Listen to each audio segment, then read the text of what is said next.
വെള്ളാപ്പള്ളി നടേശൻ മലപ്പുറം ജില്ലയുമായി ബന്ധപ്പെട്ട് പറയുന്നത് മുസ്ലിങ്ങൾ പെറ്റുകൂട്ടുന്നു എന്ന് പറയുന്നത് മുഖ്യമന്ത്രി പിണറായി വിജയൻ തന്നെ വെള്ളാപ്പള്ളി മതനിരപേക്ഷതയിൽ വെള്ളം ചേർക്കാത്തയാൾ എന്നൊക്കെ പറയുന്നിടത്തൊക്കെ അതിലൊക്കെ ഒരു എതിരഭിപ്രായമുണ്ടോ? അല്ല, വെള്ളാപ്പള്ളി നടേശൻ ഇതിനു മുൻപും ഇത്തരത്തിലുള്ള അഭിപ്രായങ്ങൾ പറഞ്ഞിട്ടുണ്ട്. മുസ്ലിം ലീഗ് അതിനെതിരായിട്ടൊന്നും ഒരക്ഷരം പറഞ്ഞിട്ടില്ല. ഇപ്പോഴും വെള്ളാപ്പള്ളി നടേശനെതിരെ മുസ്ലിം ലീഗിൻ്റെ സംസ്ഥാന കമ്മിറ്റി എന്തെങ്കിലും യോഗം കൂടി തീരുമാനിച്ചോ? എന്തെങ്കിലും അഭിപ്രായം അവർ പറഞ്ഞോ? ഒന്നും പറഞ്ഞിട്ടില്ല. മുസ്ലിം ലീഗിനെയാണ് വെള്ളാപ്പള്ളി നടേശൻ ലക്ഷ്യം വെച്ചത്. എന്നാൽ അദ്ദേഹത്തിന് ചില സ്ലിപ്പ് ഓഫ് ടങ്ക് സംഭവിച്ചിട്ടുണ്ട്. അതേ സംബന്ധിച്ച് ഞാൻ അദ്ദേഹത്തോട് സംസാരിച്ചു.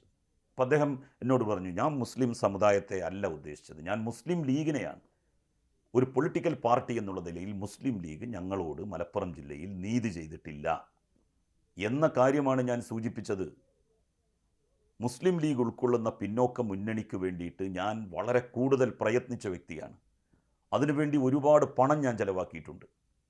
കുട്ടി അഹമ്മദ് കുട്ടിയെ അതിൻ്റെ നേതൃപദവിയിൽ ഇരുത്തിക്കൊണ്ട് എല്ലാ കാര്യങ്ങളും മുന്നോട്ട് കൊണ്ടുപോകുന്നതിൽ എനിക്ക് കഴിയാവുന്നതെല്ലാം ഞാൻ ചെയ്തിട്ടുണ്ട്. പക്ഷേ എന്നിട്ട് പോലും മുസ്ലിം ലീഗ് എന്നോടും ഈഴവ സമുദായത്തോടും നീതി കാണിച്ചില്ല എന്നാണ് ഞാൻ പറഞ്ഞതും ഉദ്ദേശിച്ചതും. അതിനപ്പുറത്തേക്ക് മുസ്ലിം സമുദായത്തെ ഒന്നും ഞാൻ ഉദ്ദേശിച്ചിട്ടില്ല എന്ന് അദ്ദേഹം തന്നെ പറയുമ്പോൾ, അല്ല നിങ്ങൾ മുസ്ലിം സമുദായത്തെയാണ് ഉദ്ദേശിച്ചത് എന്ന് നമ്മൾ ശടിച്ചു പറയേണ്ട കാര്യമുണ്ടോ?